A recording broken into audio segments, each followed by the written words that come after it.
Sikap sambil lewa dan tidak ambil peduli tentang hak pengguna antara punca kerap berlakunya penipuan dalam urusan jual beli. Kurangnya kesedaran mengenai perkara ini menyebabkan mereka yang tidak bertanggungjawab semakin berani menindas pelanggan untuk mengawal keuntungan. Namun begitu, Kementerian Perdagangan Dalam Negeri, Koperasi dan Kepenggunaan KPDNKK telah menetapkan beberapa hak asasi sebagai pengguna. Antaranya ialah hak membuat pilihan, hak mendapatkan maklumat serta hak mendapat ganti rugi. Walaupun telah wujud peruntukan peraturan yang bertujuan untuk melindungi hak serta kepentingan para pengguna, masih ada golongan yang kurang memberi perhatian terhadap isu ini. Antara kes-kes yang berlaku ialah penipuan transaksi internet, penipuan harga atau tiada tanda harga, penipuan goris dan menang, serta penyelewengan jualan langsung yang rata-ratanya semakin meningkat di Malaysia. Seperti satu kes yang tular suatu ketika dahulu, seorang lelaki mengalami kerugian sebanyak RM100,000 kerana ditipu dalam pertandingan goris dan menang di mana kereta dan jongkong emas dijanjikan sebagai hadiah utama. Masalah seperti ini acap kali berlaku disebabkan pengguna terlupa untuk bersikap lebih berhati-hati dalam membuat keputusan sebagai pengguna, sama ada daripada segi membeli barang, perkhidmatan atau penyertaan pertandingan. Justru sejauh manakah tahap kesedaran pengguna di Malaysia mengenai hak mereka? Apakah tindakan yang boleh diambil untuk menuntut keadilan setelah menjadi mangsa penipuan? Itu dia laporan yang disediakan oleh rakan wartawan kami Tasha sebagai mukadimah topik perbincangan kita pada hari ini, iaitu hak pengguna. Pernahkah anda apabila membeli barang harga yang di-charge lebih mahal daripada sebelum ini ataupun kualitinya tidak sepadan dengan harga? Oleh itu, jika anda mahu tahu apa hak anda sebagai pengguna agar kita sama-sama dapat menjadi seorang pengguna yang lebih celik, teruskan bersama kami. Betul, dan mungkin juga ada yang kita punya order, barang tak sampai-sampai. Hari ini kita akan bercerita segalanya tentang hak pengguna. Adakah anda sedar dengan hak anda, peka dengan hak anda dan bagaimana untuk kita orang kata nak betul-betul memastikan yang hak kita ni terjamin. Untuk itu, sudah pun terhubung di talian sekarang kita bersama dengan Puan Nur Zabita Muhammad Noor yang merupakan seorang peguam. Assalamualaikum. Waalaikumsalam. Apa khabar Puan Zabita? Alhamdulillah, sihat. Masa pergi di rumah kan? Ya. Alhamdulillah, yang penting sihat-sihat sahaja. Betul. Puan. Kami ni pun lepas habis live ni terus pulang ke rumah. Okey. Betul. Baik, Puan Zabita, bila kita bercakap tentang hak pengguna ni kan, Hawa, pastinya ramai dalam kalangan kita yang tidak begitu mahir ataupun arif tentang apa dia hak-hak seorang pengguna tu. Dan mungkin juga sebagai mukadimahnya, Puan Zabita boleh ceritakan terlebih dahulu apa antara bentuk ataupun jenis-jenis permasalahan yang sering menjadi aduan dalam kalangan pengguna. Biasanya kalau aduan yang diberikan oleh pengguna ni banyak terlindung di bawah Akta Perlindungan Pengguna. Misalnya tadi macam ada disebutkan barang tu tak sama, diiklankan lain yang dihantar pula atau dihantar sebenarnya sekarang kan banyak sistem kita beli secara online. Kalau kita beli di kedai ni selalunya tak ada masalah sebab kita tengok barang, kita setuju dan kita ambil. Yang menjadi masalah bila gambar yang kita lihat dan kita beli melalui e-dagang atau apa-apa sahaja platform, kemudian tiba-tiba yang sampai tu barang lain. Ini adalah kesalahan bila penjual tu memberi salah representasi. Ada juga keadaan yang mana mereka ni iklankan kata barang ada, lepas tu bila pengguna dah buat bayaran, tiba-tiba mereka kata tak ada, mereka nak gantikan dengan barangan yang lain. Sebenarnya daripada awal barangan tu memang tak ada. Ataupun ada juga dipromosikan konon-kononnya ada hadiah percuma yang diberikan sekali dengan pembelian. Tiba-tiba bila dia hantar, dia telefon, dia kata minta maaf, barang percuma atau hadiah tu tak ada di dalam stok. Ini juga adalah merupakan kesalahan kekeliruan harga. Kadang-kadang mungkin juga ada yang meminati barang-barang terpakai. Contohnya barang-barang yang antik. Dikatakan barangan tu berusia daripada tahun 1950-an. Tapi apabila kita beli, rupa-rupanya itu adalah replika sahaja. Itu pun boleh dikatakan sebagai penipuan. Dan ada banyak lagi isu, contoh barang sampai rosak, barang sampai tidak memenuhi kita punya, tidak memuaskan hati pengguna. Itu dia antara penipuan yang berlaku tanpa kita sedari. Ya, Yana. Puan Zabita, boleh juga kongsikan bersama penonton kami apa sebenarnya hak-hak mereka sebagai pengguna yang sebenarnya mudah dan ringkas, tetapi mereka ambil pilihan untuk reda sahaja, biarkan sahaja dan tak ambil apa-apa tindakan ataupun aduan, Puan. Begini, haknya sekiranya kita merasakan tidak berpuas hati, apa yang boleh kita lakukan adalah kita boleh membuat aduan kepada Tribunal Pengguna. Selaras dengan Seksyen 2 Tribunal Pengguna ini, kita nak tahu apa kes, sebab ada yang keliru tahu bagaimana kes yang boleh kita bawa ke Tribunal Pengguna dan bagaimana pula kes yang kita boleh bawa ke mahkamah. Tribunal Pengguna telah mensyaratkan kalau kita nak bawa kes ke sana, kita mestilah pengguna. Apa maksud pengguna ni? Bermakna kita beli untuk keperluan sendiri ataupun keperluan keluarga, bukan untuk tujuan berniaga. Contoh, kalau kita beli, kita kata kita pengguna tetapi kita jual kepada pihak lain. Itu bukan. Itu adalah dari sudut perniagaan. Ia bukan sahaja barangan, termasuklah khidmat. Maknanya perkhidmatan juga dikategorikan di bawah Akta Perlindungan Pengguna. Jadi sekiranya kita memenuhi definisi ini, kita adalah pengguna dan kita adalah merupakan orang kata pengguna, sebab perbezaan pengguna ni ada juga situasi yang orang kata okey, saya beli, saya guna untuk masyarakat saya. Misalnya kita beli komputer. Kita beli komputer dan kita gunakan sendiri. Tidak juga di bawah kategori pengguna, sebabnya kita guna untuk tujuan perniagaan. Jadi pertama sekali, kalau kita nak buat laporan, sebaiknya kita pergi dapatkan dulu daripada Tribunal Pengguna, adakah kita ini memenuhi kriteria. Sebab kalau di Tribunal Pengguna ini kosnya lebih rendah. Saya faham juga mungkin orang awam tak nak saman di mahkamah sebab mereka berpasangan. Kos di mahkamah ni mungkin tinggi. Mungkin nak bayar sampai orang kata pemfailan lagi, peguam lagi. Sebenarnya pengguna ni kita boleh cuba untuk filekan di Tribunal Pengguna dahulu. Tengok sama ada kita memenuhi kriteria. Kemudian kita boleh mulakan tuntutan. Semua ini boleh disemak di laman web. Mungkin juga kadang-kadang mereka sangkakan beli barang baru 500. Kalau nak keluarkan kos, dah berapa? Tidak juga sebenarnya. Pengguna maksimumnya sehingga RM50,000. Jadi 200 pun boleh, 300 pun boleh. Itu kalau kita hendak filekan di Tribunal Pengguna. Macam mana pula kalau tadi pembeli tadi dia kata saya beli untuk tujuan syarikat, jadi saya ni tidak boleh masuk orang kriteria, rugilah saya. Tidak juga sebenarnya. Boleh dibawa ke mahkamah. Di mahkamah ni pula ada dua, iaitu tuntutan kecil yang mana tuntutan bawah RM5,000. Yang bawah RM5,000 ni kita boleh filekan sendiri. Kita lah jadi peguam, kita lah yang buat surat, kita mewakili diri kita sendiri. Semuanya kita. Jadi kosnya adalah lebih rendah berbanding tuntutan yang RM5,000 ke atas. Sebelum kita nak tahu hak kita, kita semak dulu fakta, kita lihat dulu apakah aduan kita. Sebelum kita nak tahu apa hak kita sebagai pengguna, kita kena faham betul-betul adakah kita jatuh di bawah definisi pengguna itu terlebih dahulu. Baik, kami ada juga satu soalan yang diajukan oleh rakan-rakan kita di laman sosial. Perkongsian dari mereka di laman sosial oleh Hisham, yang dia kata beli tayar dekat seorang seller time 2017. Dia bagi tayar dah more than 5 years. Tengok gambar tahun 2016, which is still okay. Sekali tahun 2010, bila minta refund, dia block terus everything from social media to WhatsApp dan call, check in FB group. Rupanya almost 1,000 group member dalam tu terkena. Wow, ini dah kira satu jenis scam juga ya, Puan Zabita. Kalau dalam situasi begini kan Puan, apa tindakan yang boleh dilakukan? Adakah sama seperti yang telah diterangkan oleh Puan sebentar tadi?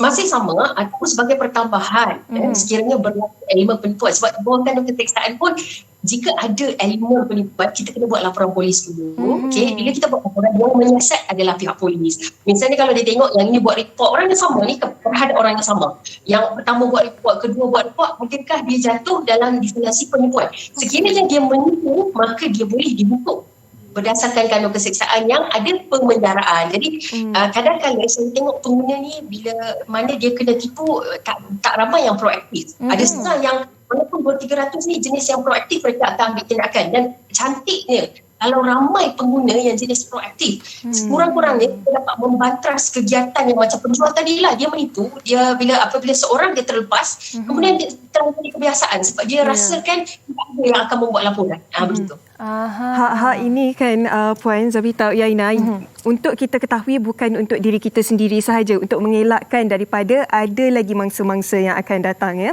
Dan dalam pada itu Puan Zabita, kadang-kadang pengguna yang ditipu ini menggunakan laman media sosial untuk meluahkan ataupun berkongsi apa yang ditipu itu. Adakah itu tindakan yang betul Puan Zabita? Sebenarnya apabila menggunakan laman media sosial ni, kita tertakluk kepada beberapa peruntukan undang-undang. Kadang-kadang bimbang. Mungkin tulisan itu berbentuk fitnah. Sebab fitnah ni juga ada elemen di mana, dia ada perbezaan dia. Kita boleh menggunakan pembelaan, kita kata fakta.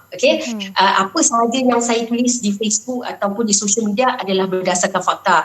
Tetapi perlu berhati-hati. Apabila kita ni terlalu marah, kadang-kala kita ada kecenderungan untuk tulis perkataan yang tidak baik dan kita menambah tulisan-tulisan itu dengan fakta yang tidak betul. Sebab kita marahlah. Dan contohnya biasanya apabila kita tulis begini, saya telah ditipu, penipu. Sedangkan urusan itu masih belum selesai, dalam progres. Terutama dalam tempoh PKP ni mungkin ada kelewatan sampai barang, tapi kita dah upload di social media. Sehingga boleh menyebabkan peniaga tadi yang menghantar tadi boleh menyaman kita semula. Jadi kita kena berhati-hati dengan tindakan kita ni. Jangan kita ikut perasaan, cuba kita selesaikan. Jangan ikut perasaan sebab ialah sama sekarang ni semua boleh saja ditulis di laman sosial ni kan. Sahaja. Bahaya. Baik, kita masih ada soalan yang diajukan kepada Puan Zabita, tetapi sebelum itu sudah terhubung sekarang juga di talian kita bersama dengan salah seorang mangsa penipuan yang mana kesnya ni juga mungkin boleh jadikan iktibar kepada kita semua. Hawa, bila kita bercakap tentang penipuan di atas talian ni, maksudnya cukup luas, sangat-sangat besar. Mungkin kepada anda ada juga sebarang aduan ataupun pengalaman pernah ditipu di atas talian yang ingin dikongsi bersama kami. Boleh terus ke laman Facebook Wanita Hari Ini TV3 dan tinggalkannya di ruangan komen di bawah. Baik, kami tertarik untuk membaca kepada anda sedikit info tentang kes yang berlaku di mana ianya telah diluahkan oleh rakan-rakan kami di Instagram. Baik, kita nak membaca dari Ahmad Iqbal Zulkifli. Baik, soalannya. Adik saya pernah ditipu membeli iPhone yang murah di Instagram. Di post Instagram store tersebut sangat meriah, disertakan resit dan ramai customer pembeli. Siap tunjuk gambar kedai yang gah dalam sebuah mall.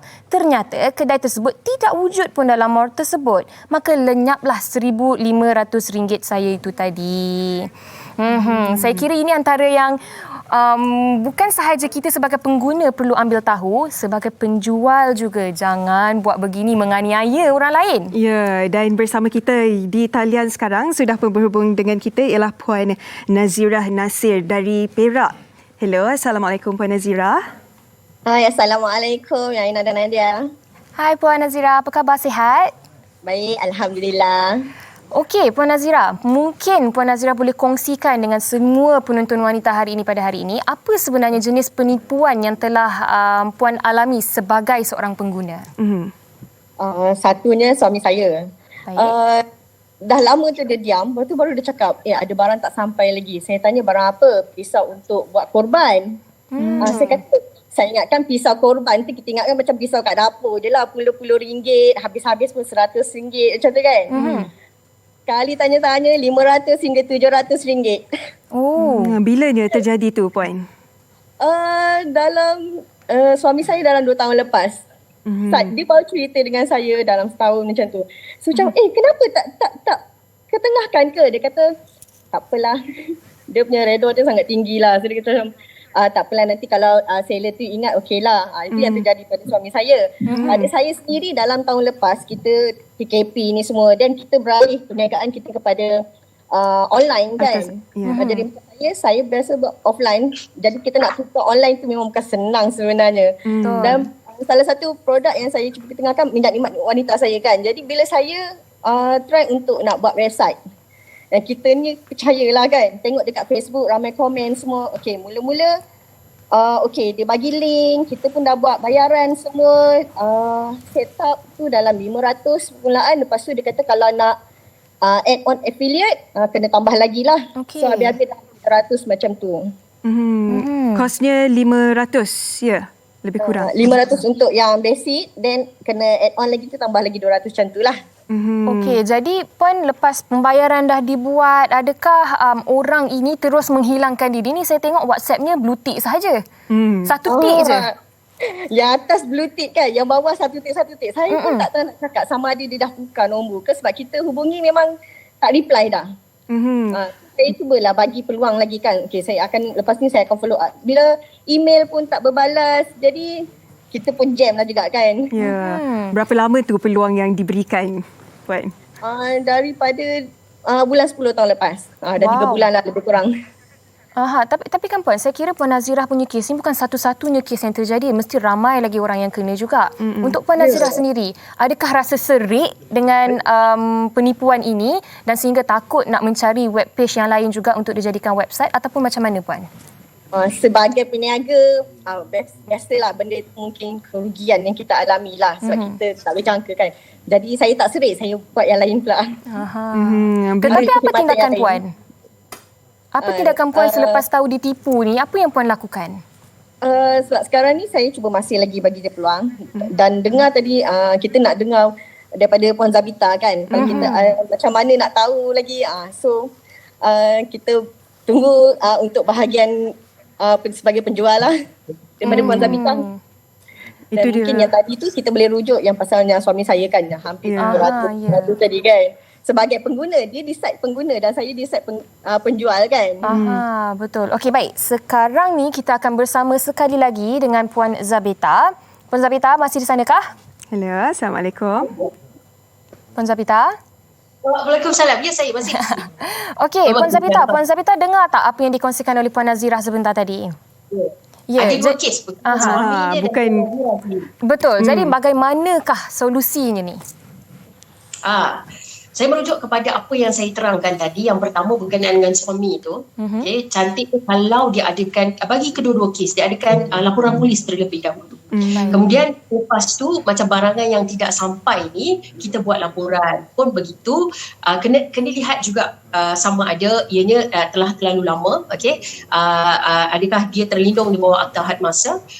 Akta Perlindungan Pengguna ni mungkin dia ada masa, kalau tidak silap saya 3 tahun. Tetapi yang nyatanya di mahkamah ini 6 tahun.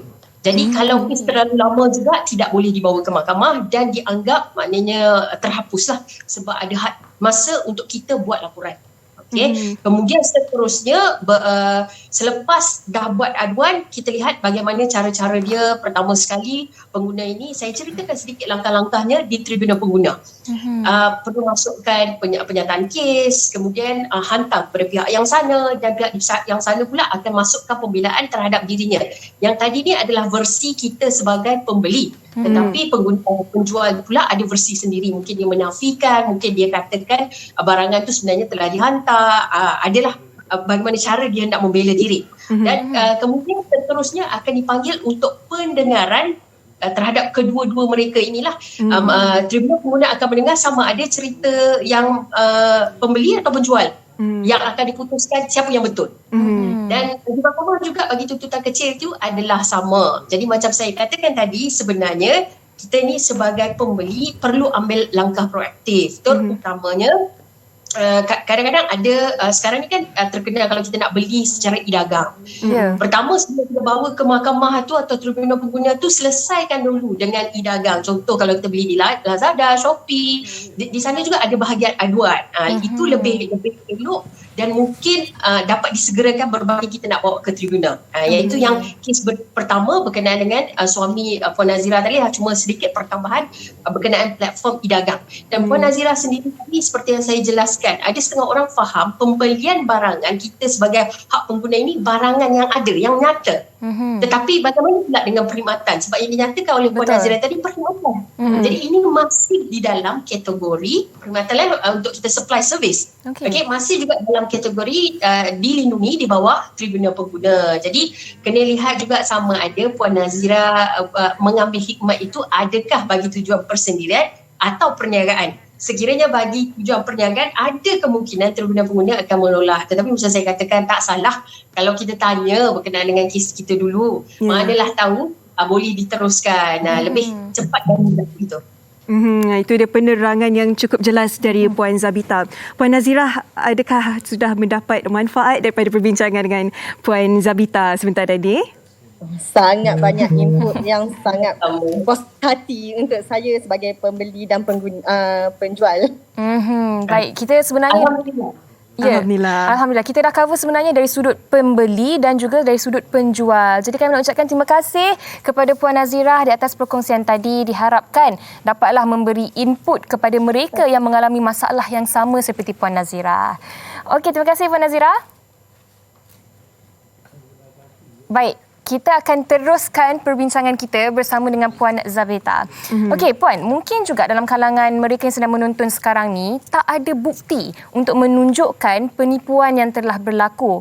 Dan kalau kita bercakap tentang bukti ni kan, Puan Zabita, adakah ia memerlukan pembuktian yang besar, yang tinggi untuk kita menunjukkan yang sebenarnya kita ni sudah ditipu? Ataupun seperti yang dikongsikan oleh Puan Nazirah tadi, WhatsApp screenshot ataupun bukti-bukti menerusi laman sosial, adakah ini je pun dah memadai untuk menunjukkan penipuan yang berlaku? Baik, berkenaan dengan bukti, sebenarnya apa sahaja perbualan daripada awal pembelian kita ni, contoh kita lihat di social media ada penjualan produk sekian-sekian. Jadi itu adalah bukti yang pertama. Bila berlaku kes nanti, kita patah balik, kita lihat balik dan kita screenshot. Kemudian selepas kita dah berminat, kita pun ada buat orang kata message atau kita hantar saya nak beli barang ni. Jadi itu WhatsApp tadi, paparan skrin tadi adalah merupakan juga bukti.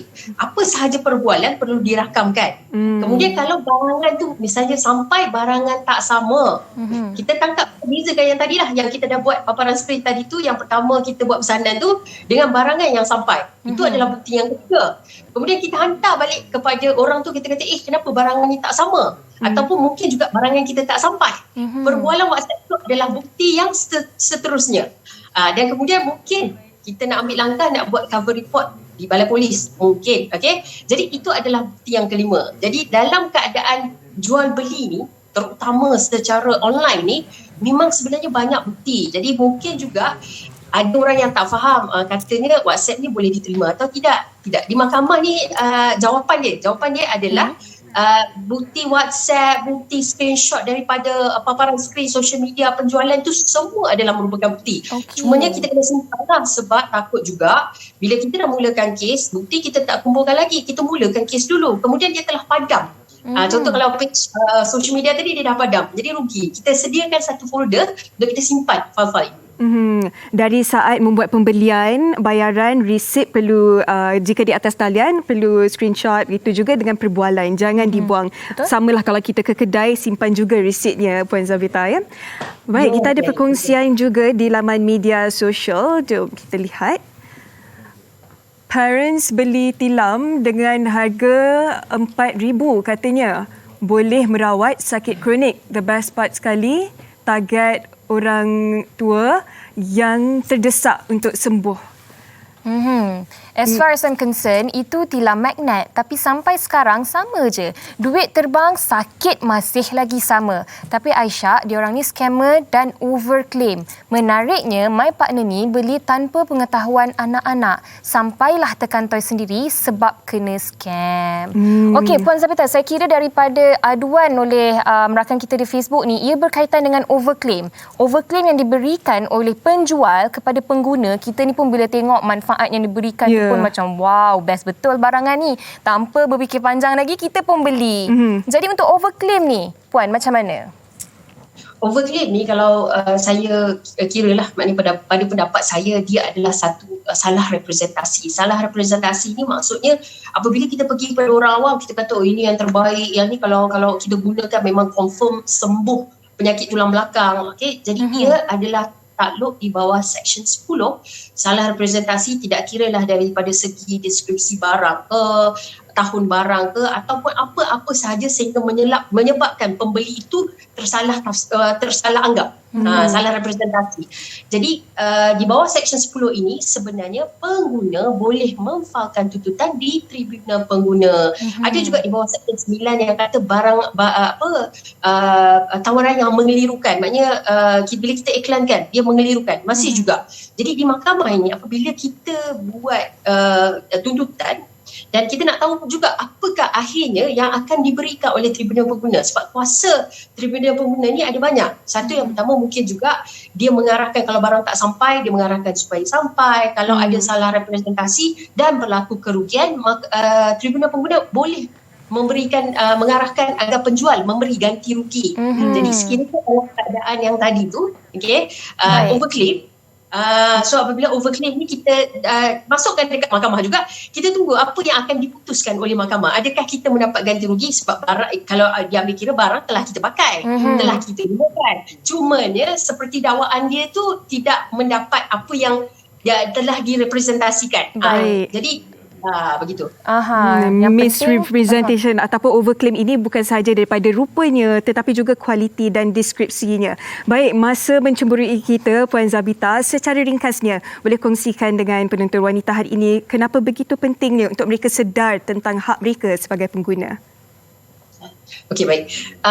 Paling penting adalah apabila kita tidak tahu berkenaan dengan undang-undang, kita rasakan hak kita tidak diadili. Banyak juga di sosial media bila ada yang mengadu merintih katanya saya ni ditipu tetapi tidak ada apa-apa tindakan. Kadang-kadang dalam situasi begini pada kita sendiri untuk mengambil langkah proaktif. Kita kena tahu hak kita, apakah langkah-langkah yang perlu kita ambil. Jangan jadikan sosial media sebagai tempat untuk kita meluahkan tanpa sebarang usaha. Saya kira itu satu ringkasan dan rumusan yang terbaik daripada Puan Zabita. Terima kasih banyak-banyak kami ucapkan di atas perkongsian sebentar tadi. Hawa, saya kira apa yang penting adalah kita kalau tahu hak sahaja tak ada gunanya kalau kita tidak menjadi pengguna yang proaktif. Kalau dah rasa diri itu ditipu, cepat-cepatlah membuat aduan dan mendapatkan tuntutan anda. Ambil tahu hak anda dan jadikan seorang pengguna yang celik.